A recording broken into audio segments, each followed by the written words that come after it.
கேரளாவில் பத்தனம்திட்டா அப்படிங்கிற இடத்துல இருக்கும். ரொம்ப முக்கியமான இடம் இது. இங்கே ஒரு காடு இருக்கு இல்லையா, இங்கே ஒரு காடு இருக்கு பாருங்க. இந்த காட்டுக்குள்ளே தான் நம்ம கைடு சொன்னார் 42 புலிகள் இருக்குது அப்படின்னு சொன்னார். இங்கே இந்த காட்டுக்குள்ளே தான் ஐயப்பன் வந்து புலிப்பால் எடுத்துகிட்டு போனார். பின்னாடி எங்கள் ட்ரெக்கிங் ஆரம்பித்தோம். இந்த காட்டு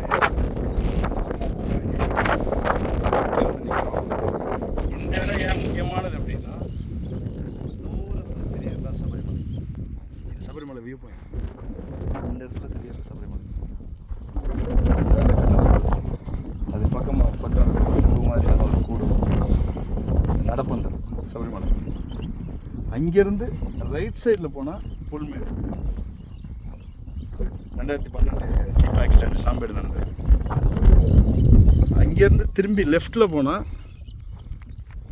நம்மலாம் ஊரில் பொங்கல் கொண்டாடுற அன்னைக்கு, தை 1ஆம் தேதி பொங்கல் கொண்டாடுற அன்னைக்கு மகர ஜோதி அப்படிங்கிறது நடக்கிற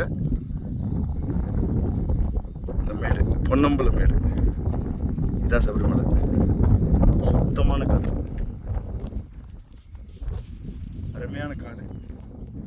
கைடு சொல்கிறாரு சிங்கமும்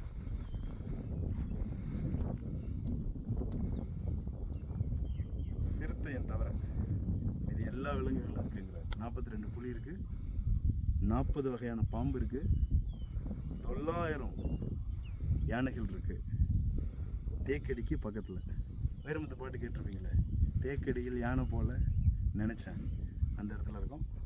சபரிமலைக்கு பக்கத்தில் இருந்து, கும்மிளி பக்கத்தில் இருந்து, தேக்கடியிலிருந்து, பெரியார் வனசரகத்திலிருந்து மலர்ச்சி வணக்கம், பரமன் பச்சை.